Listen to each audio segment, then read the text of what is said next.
Bem, dando prosseguimento aos trabalhos, eu gostaria de convidar o palestrante espírita Divaldo Pereira Franco, que irá proferir a conferência Jesus, Médico de Homens e de Almas.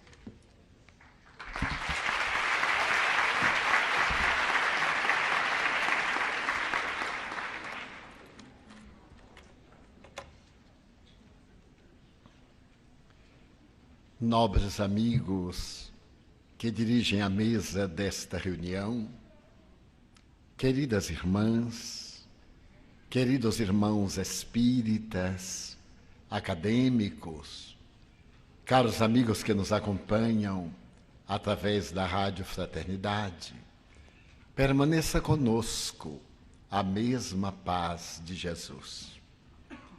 No dia 22 de fevereiro de 1862, no Collège de France, em Paris, o notável Ernesto Renan proferia a aula inaugural. O convidado era imortal pela Academia Francesa de Letras, emérito professor de hebraico da Sorbonne, também professor de grego, jornalista, escritor. A sua conferência era aguardada com grande expectativa.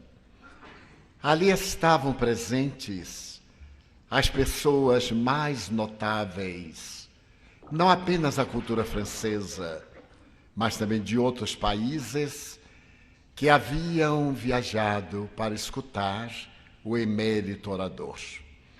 Depois da saudação convencional, Ernesto Renan profere uma frase que se tornará imortal. Diz ele com uma grande ênfase: Jesus é um homem incomparável. E esta frase provocou imediatamente um frisson na plateia, fazendo que as galerias apresentassem um certo desconforto, porque aí estava embutida a sua visão filosófica a respeito de Jesus.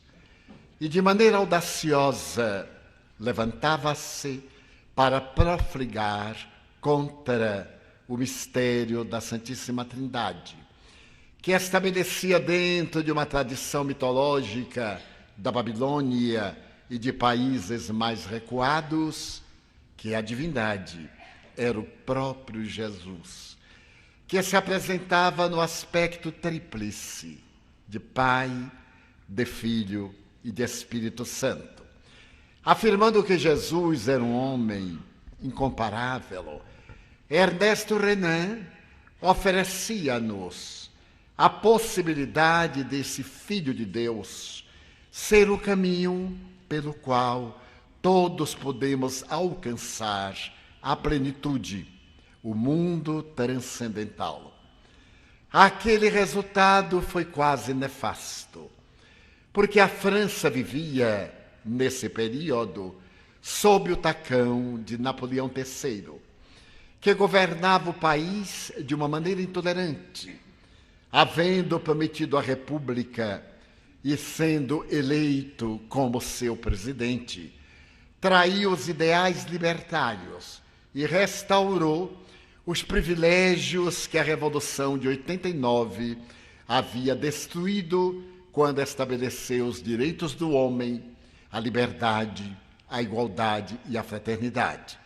Então, ele instaurou um novo império, tornando-se a representação máxima das autoridades e, para tanto, ele restaurou a concordata firmada pelo seu tio-avô, Napoleão Bonaparte, no ano de 1802, quando se houvera sagrado imperador dos franceses.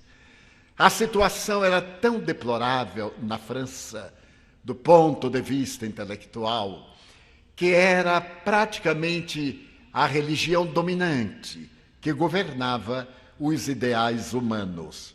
Era proibida qualquer reunião com mais de 27 pessoas sem autorização policial. Homens da envergadura de Victor Hugo foram convidados a sair do solo francês, procurando o exílio para não discreparem da intolerância ditatorial do imperador. Ernesto Renan experimentou no dia seguinte o tormento de um editorial pelo Paris Soir, de orientação católica, lamentando a sua postura anticristã, em verdade, anticatólica, dizendo que Jesus era um homem e não Deus, o que lhe custou a cátedra de mestre do hebraico da Sorbonne.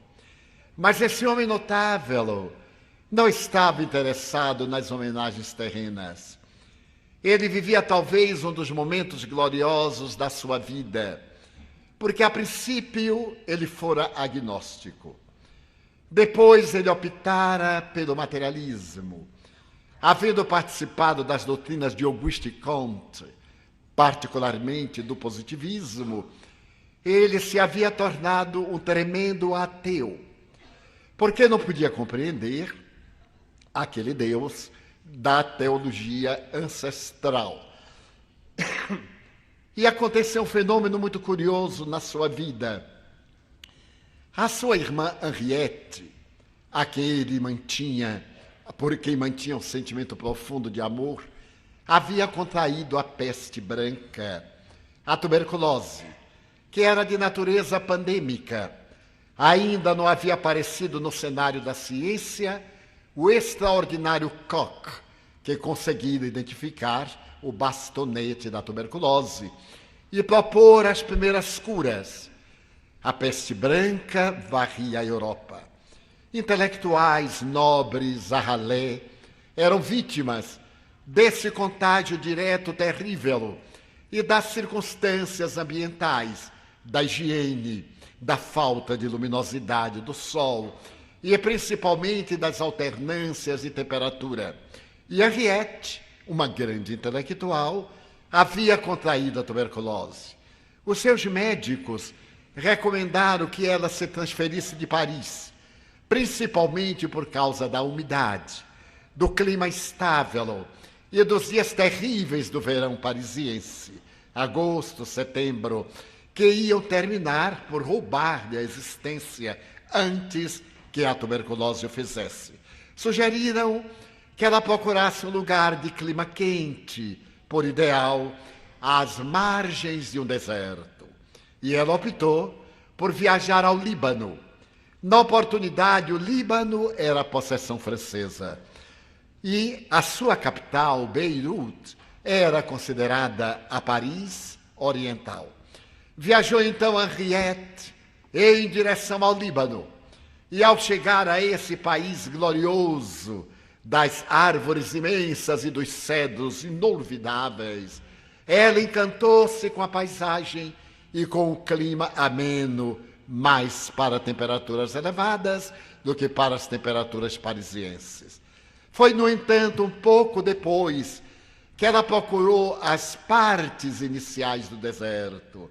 E ali, diante daquela paisagem erma, na solidão, ela fez a viagem mais difícil da criatura humana, para dentro.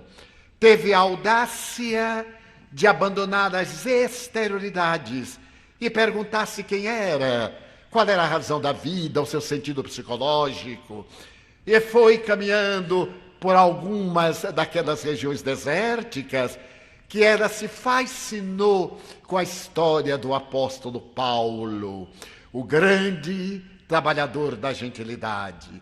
Teve a ocasião de ler-lhe as epístolas e particularmente recordar as palavras flamívonas daquele homem arrebatador. Exatamente naquelas igrejas agora reduzidas a escombros, onde o dia, a sua palavra luminífera, apresentara a dúlcida e incomparável presença de Jesus. Tornando-se cristã, Henriette escreveu ao seu querido irmão, lançando-lhe um repto: tu és materialista, tu atacas Jesus, tu procuras confrontar a sua doutrina com a realidade do positivismo, do iluminismo, porque tu não conheces Jesus. Não existe na terra alguém que, tendo travado contato com ele, não se fascine ou não o odeie. Ninguém pode ficar indiferente a esse homem extraordinário que um dia trouxe à humanidade a presença sublime da esperança e o contributo valioso da paz. Desafio-te, tu que és mestre do grego, do hebraico e talvez do aramaico, que leias Jesus no original, não nas traduções fraudulentas, desonestas, adaptadas aos interesses políticos e às paixões econômicas das denominações religiosas. E Ernesto Renan, diante desse repto da sua querida irmã, foi procurar os alfarrábios do Evangelho de Jesus nos textos originais. E à medida em que ele mergulhava naquele homem encantador, a sua alma de esteta, de historiador, a sua alma de alguém que anelava por um mundo melhor, fascinou-se. E ele começou a escrever a vida de Jesus, que sintetiza em 3 tomos. E mais tarde ele acrescenta um 4º volume dedicado aos Atos dos Apóstolos. O venerando codificador da doutrina espírita, Allan Kardec, terá a oportunidade de referir-se à vida de Jesus de Ernesto Renan mais de uma vez. É claro que a vida de Jesus histórica, no pensamento glorioso de Ernesto Renan, é apresentada dentro da óptica do seu próprio autor. Mas ela é portadora de uma beleza diamantina. Ela é transparente como o ar da madrugada nos dias formosos da Galileia. Então, quando ele tem a ocasião de dizer que Jesus é um homem incomparável, ele não se detém aí.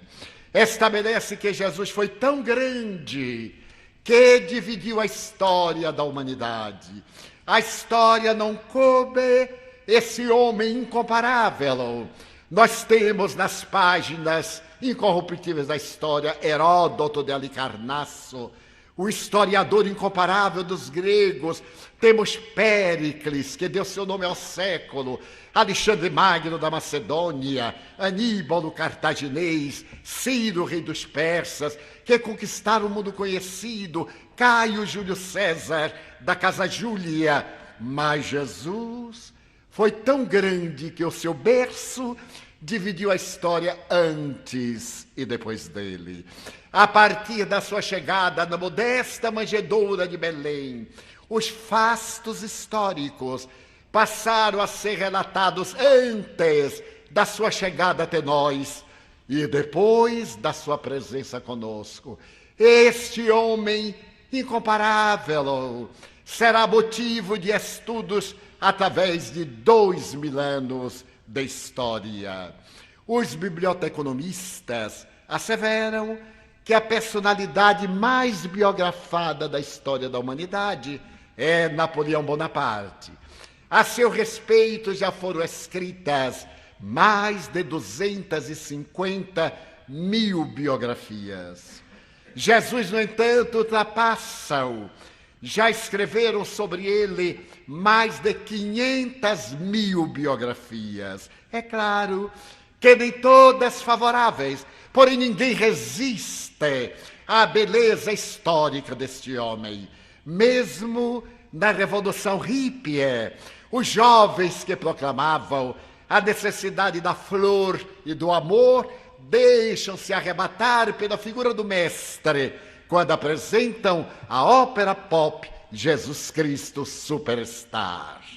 É um ser extraordinário e a incomparável psicanalista alemã, a doutora Hannah Wolff, considerada uma das 10 maiores psicanalistas do século XX, a incluindo a doutora Anna Freud, filha do mestre de Viena, tem ocasião de deslumbrar-se com Jesus e apresenta o seu pensamento numa obra rica de ternura, Jesus psicoterapeuta. Porque todos aqueles que analisaram Jesus do ponto de vista psicológico deixaram-se arrebatar por esse homem que, colocado dentro da visão junguiana, é o portador da individuação, que atingiu a plenitude da luminosidade no grau mais elevado que se possa imaginar. Jung nos refere a esses arquétipos ânima e ânimos. E todos nós somos portadores desse lado masculino na feminilidade, desse lado feminino na masculinidade. Refere-se também à sombra, que é o resultado do nosso ego, dos nossos conteúdos de natureza psicológica, e até mesmo o nosso self, na visão junguiana, teria sua sombra compatível com a necessidade do ego, do self. Mas Jesus ultrapassa. Ele não tem o predomínio nem da ânima, nem do ânimos. Ele é uma síntese diante de uma mulher surpreendida em adultério, que tem diante dela aqueles sicários do sentimento feminino. Ele olha com compaixão, e ali estão aqueles acusadores esquecidos, que só existem adúlteras porque há adúlteros. E na impossibilidade de auto-afligir-se, transfere para o mecanismo de culpa o seu conflito contra a mulher, que se permitiu delinquir. E todos apontam-na, inclusive o marido negligente, irresponsável, que não cumpria os deveres do tálamo conjugal, e que levou para casa aquele que seria o lobo da sua paz, o tentador, que não estava presente porque o covarde havia fugido. E depois que ela é apontada como uma delinquente, Jesus, que estava escrevinhando na poeira da praça, de sol ardente, ouve a objurgatória dos perversos. Senhor, ela foi surpreendida em adultério. E Moisés diz que o adultério deve ser lapidado nas pedras do templo, enquanto tu preconizas o perdão. Afinal, com quem ficamos? A hipocrisia humana é terrível. Sempre atira redes. Qualquer das nossas atitudes leva-nos a uma situação deplorável, conforme a urdidura do seu conflito. E ele que os conhecia, diz a tradição, começou a escrever no chão. E quando alguém olha, porque não há quem resista a alguém escrevendo algo no chão que não dê uma olhada disfarçada. Quando alguém está ao nosso lado, toma de uma pluma e escreve, começamos a ter um desejo imenso de ver o que é. É porque nós trazemos a culpa tão escrita em nosso comportamento que sempre achamos que é contra nós, sempre contra. E então alguém olha e ele havia escrito ladrão, e o homem saiu como que não queria nada. E outro olhou e ele escreveu venal.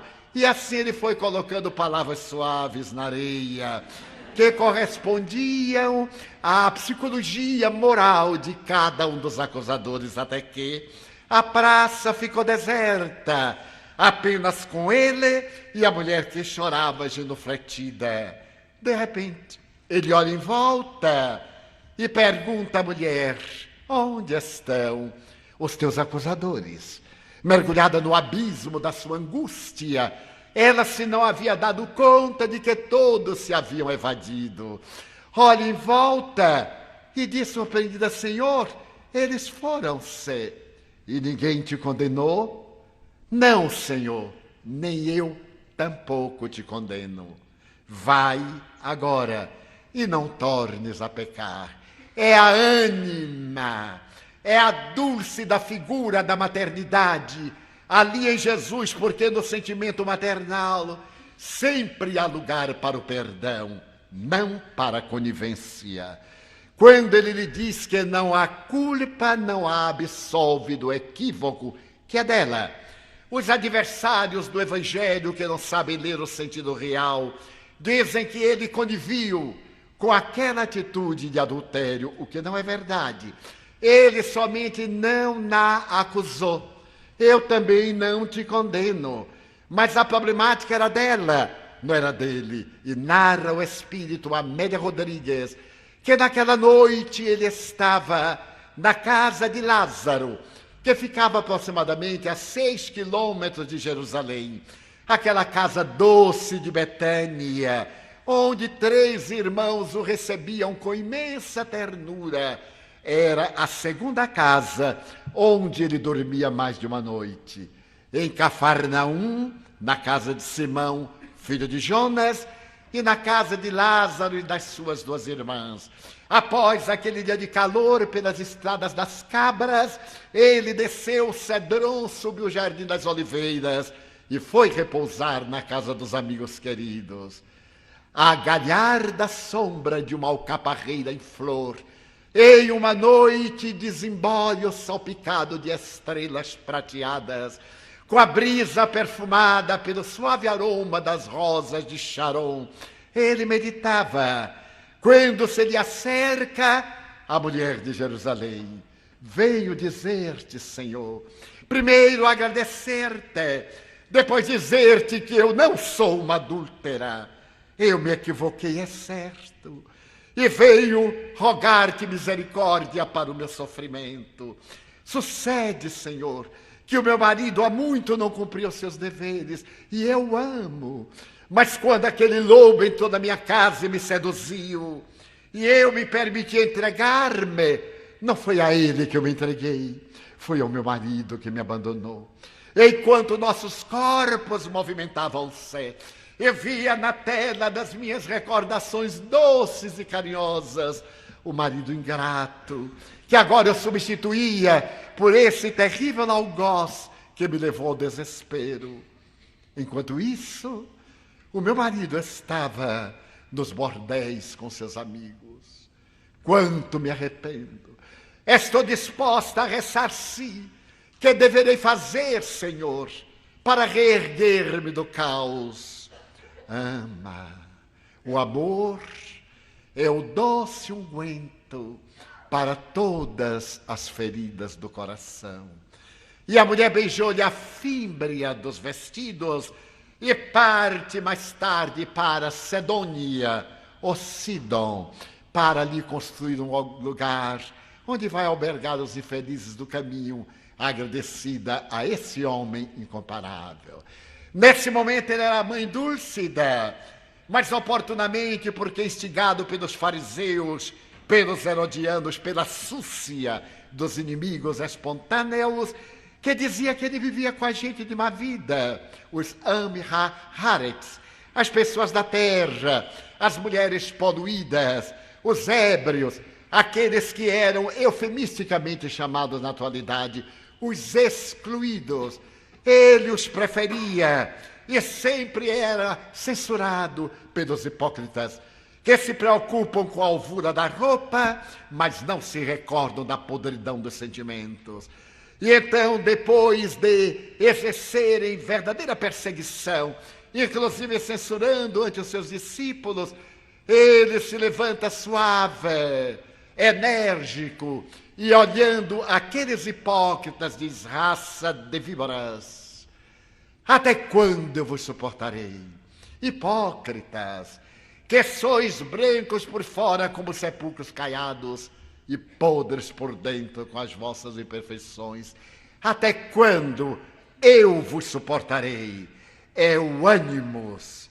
O mais belo nesta passagem é que ele apresenta a energia de alguém másculo, sem raiva. Porque não é fácil dizer essas severas palavras sem o contributo da emoção da cólera. E ele o diz como um educador que adverte por meio do látego do verbo grandioso para que desperte a consciência obnubilada.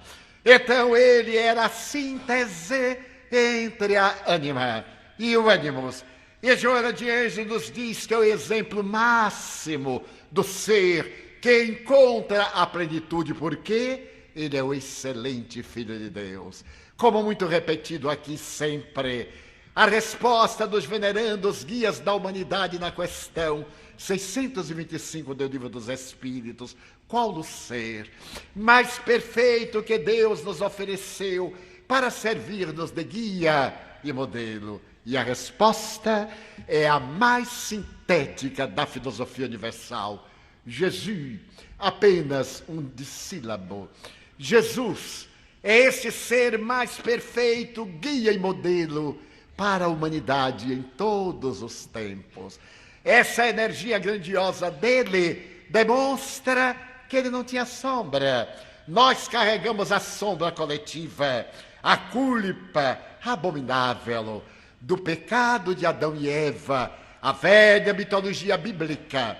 Carregamos essa culpa coletiva e periodicamente desejamos libertar-nos dela, programando o fim do mundo. Agora mesmo, o mundo está programado para acabar no dia 12 de dezembro, às 12 horas. E eu já programei palestra para o dia 13 de dezembro, às 20 horas. Porque, na minha idade, que não é lá essas coisas, eu já vi o mundo se acabar 14 vezes. O nosso inconsciente necessita de uma libertação dessa culpa consciente, inconsciente e coletiva. E a nossa culpa individual, essa nós projetamos através do ciúme, da desconfiança, da insegurança, de querer ser amado porque não somos capazes de nos amar a nós mesmos. O notável teólogo e psicólogo americano, Dr. Rollo May, desencarnado há 3 anos, teve a oportunidade de dizer que o amor é uma experiência que todos devemos exercitar. Mas nós somos tão carentes de amor que nos não amamos e temos medo de amar. Eu tenho encontrado pessoas que me dizem, eu amar para ser traído, porque a pessoa é traidora. Eu amar para ser enganado, porque a pessoa é uma enganadora. Eu amar para fazer de mim capacho, porque é assim que a pessoa dos outros faz. Projeta o seu inconsciente, o conhecido, naquilo que é uma incógnita, na realidade do que também é desconhecido. Então Jesus não tinha sombra. Eu sou a luz do mundo. E o Pai que me confiou, não permitirei que nenhuma dessas ovelhas venha a perder-se. Que homem incomparável! Giovanni Papini, na sua notável biografia, tem a ocasião de dizer que Jesus era tão atrevido do sentido transcendente que é a primeira personalidade histórica a apresentar a psicoterapia do amor. Ele diz, em outras palavras, se nós recordarmos Hammurabi, por exemplo, lá estão os códigos de lei na estela de pedra com 613 frases, hoje no Museu Britânico em Londres. Se avançarmos um pouco mais, a lei de tal e qual, ou lei de Italião. Mais tarde, Moisés sintetiza essas leis no Decálogo. O notável príncipe Siddhartha Gautama, depois de dizer que na vida tudo é sofrimento, ele nos apresenta os caminhos da redenção através da compaixão, o caminho do meio. A sua doutrina de imensa ternura é uma doutrina da realização com paixão de todos os nossos sentimentos nobres. Lao Tse, Forri, Confúcio falam-nos da sociedade, das manifestações sociais, da família. Se formos mais além e nos detivermos diante de Akhenaton, que nos apresenta Atom, Deus Sol, como sendo a divindade, ele se basta na doutrina esotérica do templo que procura infundir aos demais companheiros. Jesus é a primeira pessoa que fala sobre o amor. Antes dele, herói era quem matava, triunfador, quem vencia no campo de batalha. Depois dele, herói é aquele que supera as más inclinações, e vencedor é aquele que se vence a si mesmo. Porque para vencer os outros é muito fácil. Basta uma arma branca ou explosiva, a calúnia, a acusação indébita, 1000 recursos da covardia humana. Mas para vencer-se É necessário fazer essa viagem interior que desafia as nossas forças morais e nos dá a coragem de saber como estamos, porque somos da divina luz gerada e marchamos para o encontro cósmico com a luz geradora. Então Jesus veio e proclama este amor na sinfonia inacabada das bem-aventuranças. Depois daquela tarde magistral no monte, que era um monte qualquer, defronte do mar da Galileia, que afinal não é um mar, é um lago, e que não é tão volumoso. Segundo os geógrafos, o mar da Galileia tem um volume de águas menor do que o da Baía de Guanabara, mas é um mar piscoso. Ao tempo de Jesus deveria haver uma média de 2.000 embarcações para pescar aproximadamente. A situação está numa dessas cavidades da terra, a 200 metros abaixo do nível do mar. E esse encantador mar é contornado por um colar de cidades agradáveis. Cafarnaum, Tiberíades, Magdala, Dalmanuta, pequenas aldeias que nas noites transparentes, ao acender os archotes vermelhos, confraternizam as labaredas nos vasos de barro com as estrelas refulgentes do empíreo, cantando a epopeia de Deus. É nesta região, naquele monte, que ficará considerado como a montanha das bem-aventuranças, que ele, abrindo a sua boca, escreveu o mais notável código moral da humanidade. Bem-aventurados os pobres de espírito. E as gargalhadas do materialismo procuraram diminuir a grandeza, o sentido profundo, quando ele diz pobres de espírito de orgulho, pobres de espírito de avareza, pobre de espírito de impiedade. Neste mundo de espíritos pobres, de sentimentos nobres, ele muda a inclinação do eixo da Terra. E o norte magnético agora é o amor, porque somente quem ama é que realmente é feliz. A partir daquela tarde que entra pela noite, ele fala da excelência do amor, não apenas a quem merece ser amado, particularmente a quem nos provoca ira, a quem nos persegue, porque amar a quem nos ama é uma retribuição, mas amar aqueles que não merecem o amor é um ato nobre de abnegação. E se alguém te pedir para marchar 1000 passos, vai 2000. E se te pedir a manta, dá também a túnica. E se te bater de um lado, dá-lhe o outro.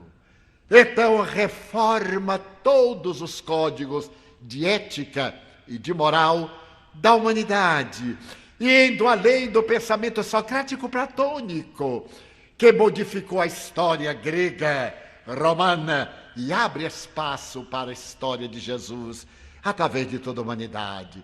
Que homem incomparável! Certa feita, ele, na sua jornada de esparzir luz, deseja a montanha.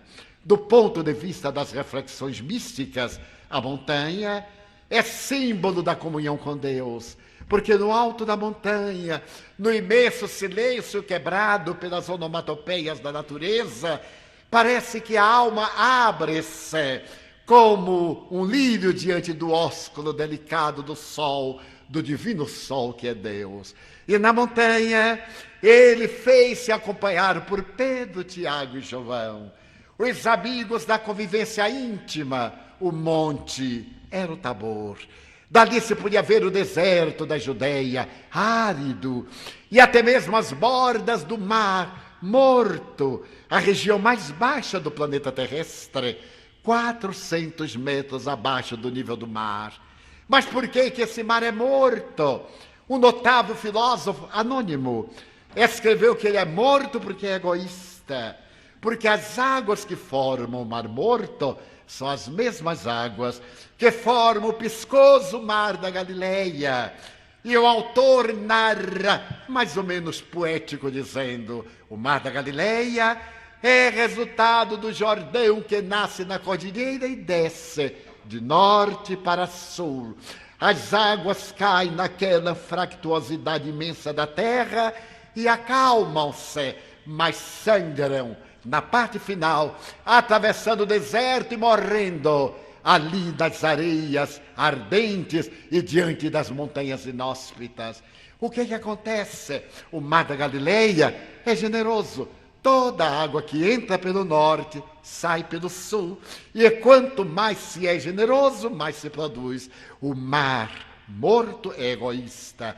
Todas as águas que recebe, ele saliniza, detém, evapora-se com a ardência do sol. E por isso ele é morto. Assim também na humanidade, há duas humanidades.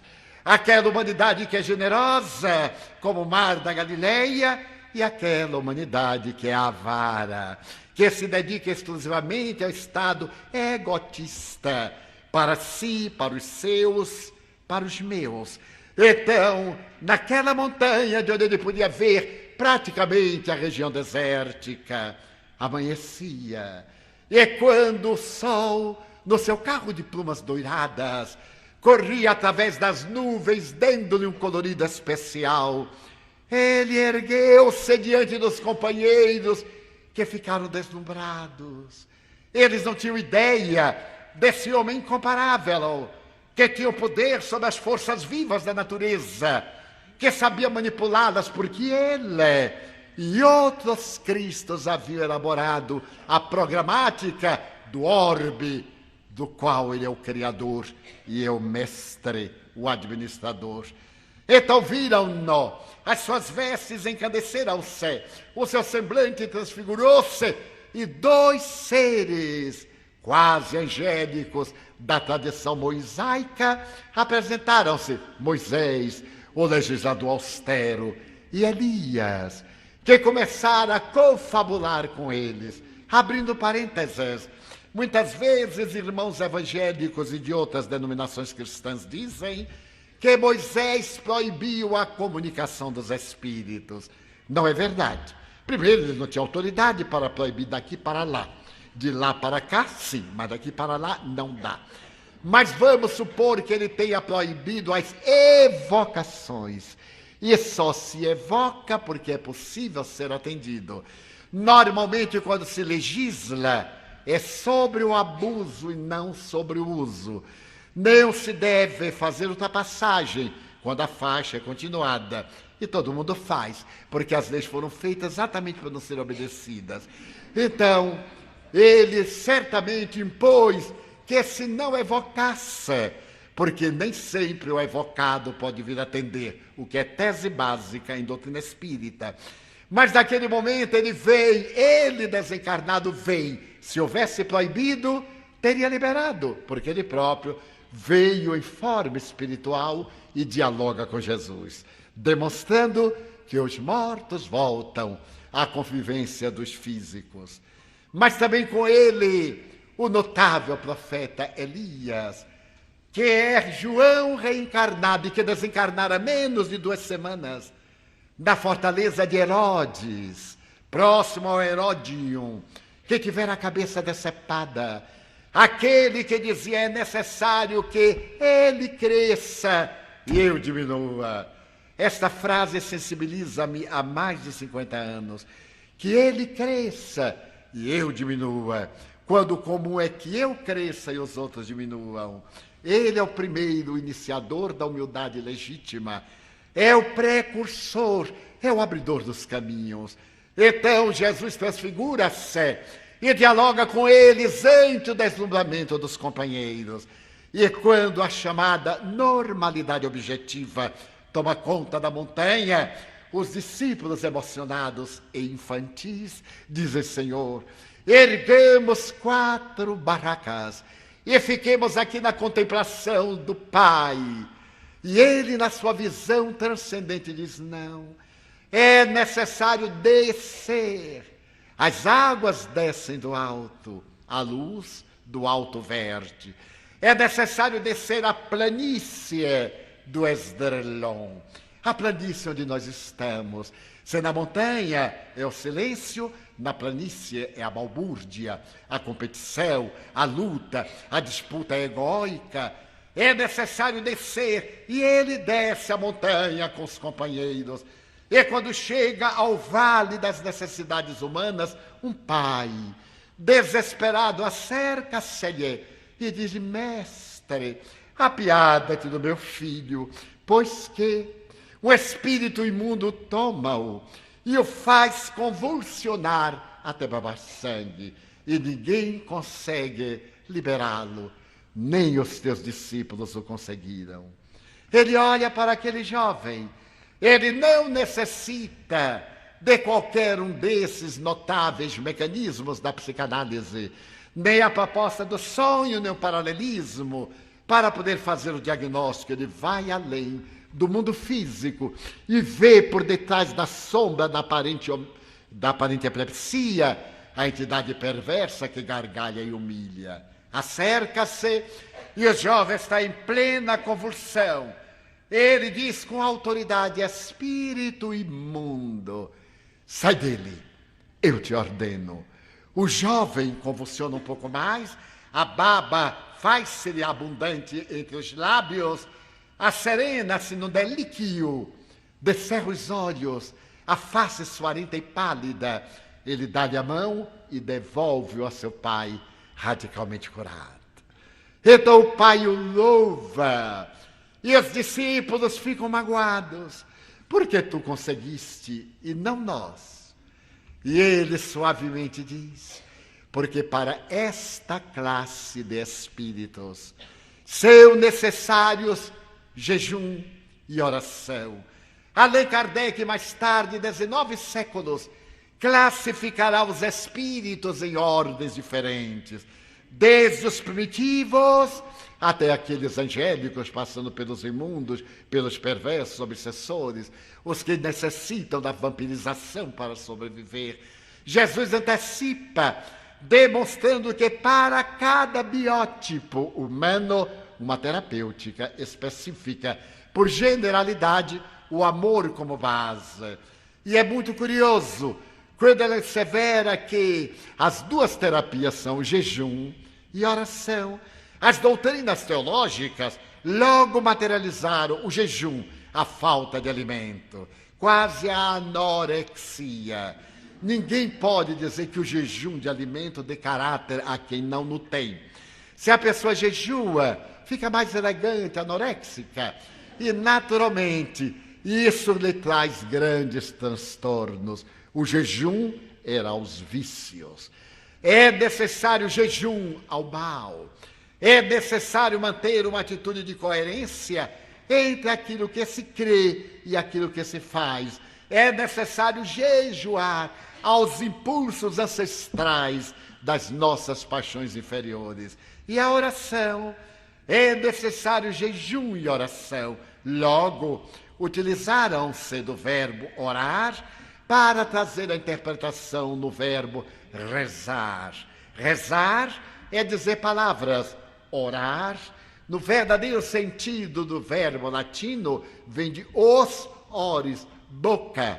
É abrir a boca da alma para esvaziar-se de ego e purificar-se de Deus. Isto é orar. Orar é agir, não é repetir palavras, é estar em sintonia perfeita entre a oração, o orar e a ação. Há de Leon Tolstói uma bela página. Certo dia estava o Mujik, um camponês, trabalhando no campo quando passa um sacerdote empertigado. E vendo aquele homem simples amanhando a terra ao amanhecer, o sacerdote lhe diz com empáfia: Mujik, eu te convido para que venhas ao templo orar. E o Mujik modesto diz: mas eu não posso. Não posso porque estou arando. Então o sacerdote tem uma iluminação e deduz: e fazes bem, porque arar é orar. Aquele que age está orando. Daí, dizia Gandhi, os lábios que confortam são mais preciosos do que aqueles que apenas oram. E Madre Teresa É necessário que a nossa oração seja revestida de ação. E é quando perguntaram a Chico Xavier: o que é que você faz, Chico, da sua vida? Eu sou amanuense dos espíritos, palavra antiga. Ele era funcionário dos espíritos, que se utilizam de mim na hora que lhes apraz, conforme as determinações disciplinares de Emmanuel. E ao perguntar a Madre Teresa mais ou menos a mesma coisa, ela disse: eu sou um lápis na mão de Deus, que escreve por meu intermédio aquilo que mais o agrada. E se perguntássemos a Pasteur qual era o sentido da sua vida, o caçador de bichinhos diria: a minha vida é penetrar no mundo microscópico para encontrar a razão das enfermidades, como aquelas que detectei e apresentei, entre outras, a vacina antirrábica, que passou a salvar na Europa, na época, mais de 1 milhão de pessoas por ano que morriam dominadas pela raiva. Então, esse é o orar. A proposta psicoterapêutica de Jesus é para que nós possamos orar, e toda a sua vida é uma vida de ação. Depois de ele conviver com as multidões, de distribuir fartamente o pão e o peixe, como nos foi relatado nesta manhã, ele foge, entre aspas, da multidão para comungar com Deus, para entrar em sintonia perfeita com aquele que é a razão de ser do universo. Então Jesus, psicoterapeuta de corpos e de almas, ele sabia que para atingir a alma do indivíduo era necessário diminuir a aflição do corpo, mas nem todos que o buscaram tiveram a oportunidade de recuperar-se, porque há uma lei de mérito, a lei de causa, a lei de efeito, e é por esta razão que certo dia diante de um nado cego, um cego de nascença, os discípulos perguntam: Senhor, quem pecou, ele ou seus pais, para que isso lhe acontecesse? Era uma tradição, porque no primeiro mandamento, que é sintetizado, e a maioria não conhece o texto real apresentado por Moisés, diz assim: eu sou o Senhor teu Deus, que te tirou do Egito, da casa da servidão. Diante de mim não terás outros deuses, nem acima nos céus, nem abaixo na terra, porque eu sou Deus bom e severo, que bendiz até a 100ª geração e que pune a partir da 3ª e 4ª gerações. É uma tese reencarnacionista, mas logo colocar ao pé da letra: paga filho por pai, paga neto por avô. Não. O neto paga sim pelo avô, isto é, porque ele é o avô reencarnado. Ele retorna na condição de filho do seu filho para resgatar, mas nunca na geração imediata, porque não tem tempo de proceder-se à reencarnação. Então, esse problema extraordinário é colocado ali. E Jesus, nem ele, nem seu pai, era um voluntário. Aqueles que se ofereceram sem culpa para que neles se operasse a vontade do Senhor, sem violentar as soberanas leis da vida. Porque sempre que falamos em sofrimento, temos a ideia punitiva de castigo. Esquecemos que o ato de viver é um fenômeno de sofrimento, de desgaste, de uso e de corrupção das energias. A lei da entropia funciona não só no universo, mas também o fenômeno entrópico está dentro de nós. À medida que se consome energia, desaparecem os fenômenos ativos. E então, o sofrimento é natural. Há, naturalmente, o sofrimento reparador, que se encontra muito bem exarado no capítulo número 7 do livro Céu e Inferno, quando Allan Kardec apresenta o Código Penal da vida futura. Todos nós erramos. É uma experiência pedagógica. Ninguém acerta de primeira vez. O erro não é negativo. Ensina-nos a como não repetir a experiência malograda. Nessa proposta, Allan Kardec analisa, desde que o indivíduo erra, para a reabilitação total, deve passar por 3 fases. Primeiro, o arrependimento. Se a pessoa é honesta, reconhece o erro e arrepende-se. Mas isso não basta. Logo depois, a expiação. A pessoa sofre. Como eu pude fazer isso? Mas não basta. Terceiro, a reabilitação. É necessário reabilitarmos-nos perante a nossa vítima. Se eu ofendi alguém, peço-lhe desculpas. Se alguém me ofendeu, eu desculpo. Mas se o outro me não desculpa, o problema é dele. Eu já fiz a minha parte. E a dívida passa agora a gravitar em torno do seu temperamento odiento. Então, esse psicoterapeuta provocava a cura do corpo, que é mutável, que vai morrer. Por mais longa que seja a existência, ela é sempre breve. Quando eu era jovem e tinha 10 anos, eu olhava um homem de 25 e dizia, meu Deus, como ele é velho. Eu nunca chegarei a essa idade. E de repente cheguei. Olhei para um de 40 e disse, nossa, 40 anos, que coragem. Como é que pode viver 40 anos? Eu vou morrer jovem. Eu sou poeta. Não aquele internado no André Luiz, mas eu sou poeta.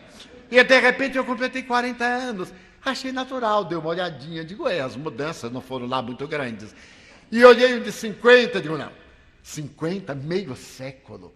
Como é que a pessoa aguenta viver meio século? E um dia eu me barbeava, era o dia do meu aniversário, 50. Eu tive um choque moral, digo, deve ter algum erro. Eu fui olhar a caderneta de identidade, não, era aquilo mesmo, 50. Eu digo, mas 50, assim, não, 70 que é horrível, imagina, arrastando os pés, lá cambaleante. Não é que eu cheguei lá? 70. Eu disse, meu Deus, eu não acredito. Deve ser algum equívoco histórico, qualquer coisa. Aí eu olhei para um de 80. Ele disse, não, 70 até que eu estou mais ou menos, mais 80. A dentadura já não cabe na boca. Não pode, não vai dar certo. Eu, de repente, completei 80. Eu tive um choque moral que ninguém pode imaginar. Eu digo, meu Deus! Aí eu me lembrei de um amigo meu de 90. Sabe o que eu fiz? Gritei, olá, boy! Eu chegarei aí. Mudei totalmente a minha inclinação.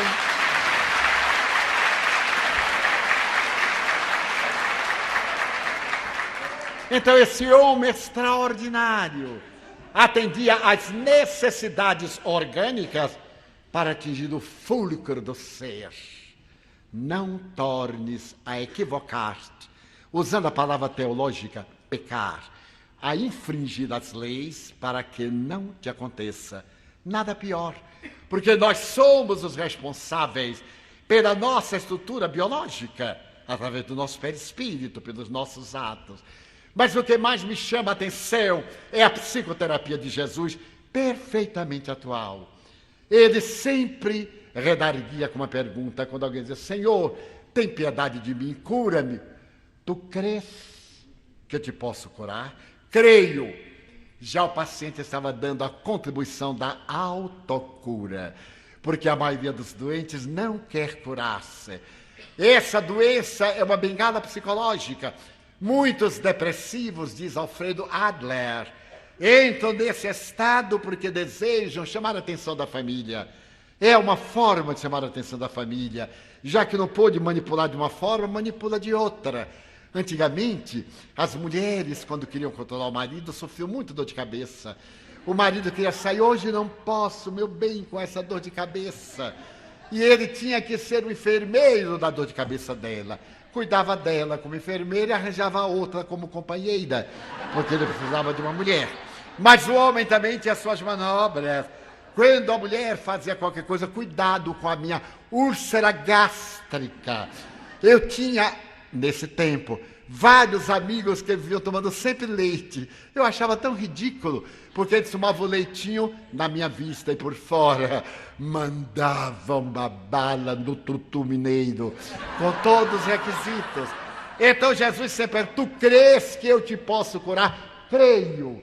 E nesse crer, diz o Dr. Bernie Siegel, o extraordinário cancerologista norte-americano, a mente começa a produzir neuropeptídeos favoráveis à recuperação, descargas abençoadas de noradrenalina, de serotonina, de outras substâncias que fazem parte do nosso bem-estar. E outra vez ele usava a outra interrogação: tu crês que eu te posso curar? O paciente confirmava.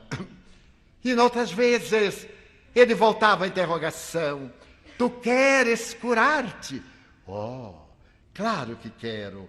E então aí estava a maior terapia de Jesus, convidar o indivíduo a assumir a responsabilidade pela sua cura.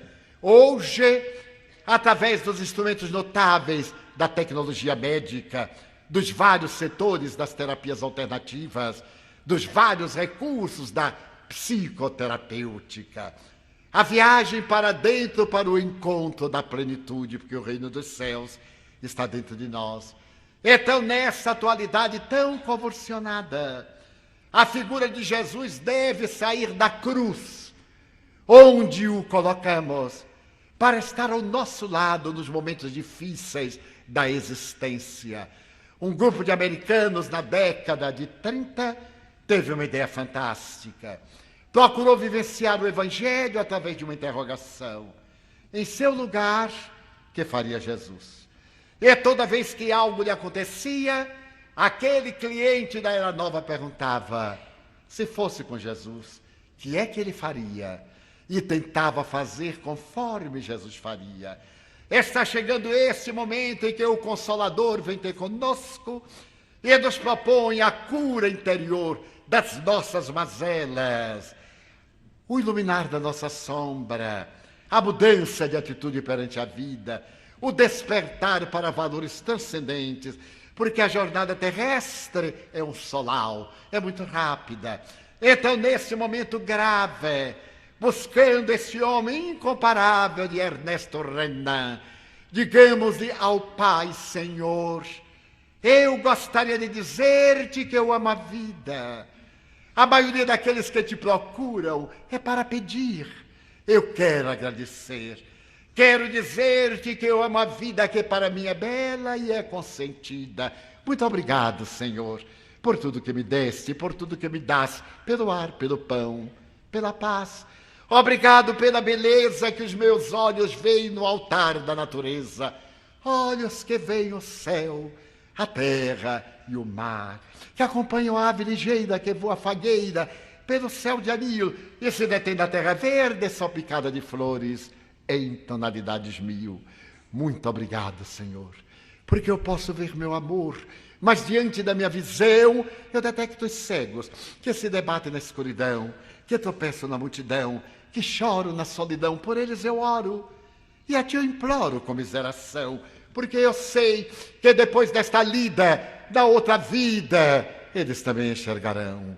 Muito obrigado pelos ouvidos meus, que me foram dados por Deus, ouvidos que ouvem o tamborilar da chuva no telheiro, a melodia do vento nos ramos do ormeiro, as lágrimas que vertem os olhos do mundo inteiro, ouvidos que ouvem a música do povo que desce do morro na praça a cantar, a melodia dos imortais ouve-se uma vez e não se esquece nunca mais, a voz melodiosa canora, melancólica do boiadeiro, e a dor que geme, que chora no coração do mundo inteiro. Pela minha faculdade de ouvir, pelos surdos eu te quero pedir, porque eu sei que depois desta prova, na vida nova, eles voltarão a ouvir. Obrigado pela minha voz e pela sua voz, pela voz que ama, que canta, que alfabetiza, que ilumina, que legisla, que trauteia uma canção, pela voz que teu nome profere com dulce da oração. Diante da minha melodia, eu quero rogar pelos que sofrem de afasia. Eles não cantam de noite, eles não falam de dia, oro por eles, porque eu sei que depois dessa prova, na vida nova, eles cantarão. Obrigado pelas minhas mãos que aram, que semeiam, que agasalham, mãos de ternura, que libertam da amargura, mãos que apertam mãos, mãos dos adeusas, mãos de psicografias, de poesias, de cirurgias, mãos de sinfonias, pelas mãos que atendem a velhice, a dor, o desamor, pelas mãos que no seio embalam o corpo de um filho alheio sem receio, e pelos pés que me levam a andar, sem reclamar. Obrigado, Senhor, porque eu posso caminhar diante do meu corpo perfeito. Eu te quero louvar, porque eu vejo na terra aleijados, amputados, marcados, paralisados, que se não podem movimentar, e eu oro por eles, porque eu sei que depois desta expiação, na outra reencarnação, eles também bailarão. Obrigado, por fim, pelo meu lar. É tão maravilhoso ter um lar. Não é importante se este lar é uma mansão, um duplex, um bangalô, uma casa no caminho, um ninho, uma favela, seja o que for, mas que dentro dele exista a figura do amor de mãe ou de pai, de mulher ou de marido, de filho ou de irmão, a presença de um amigo, alguém que me dê a mão, pelo menos a companhia de um cão, porque é muito triste viver na solidão. Mas se eu a ninguém tiver para me amar, nem um teto para me agasalhar, nem aí reclamarei. Pelo contrário, eu direi: obrigado, Senhor, porque eu nasci. Obrigado, Senhor, porque eu creio em Ti. Pelo Teu amor, obrigado, Senhor, pela Sua atenção. Muito obrigado, senhores.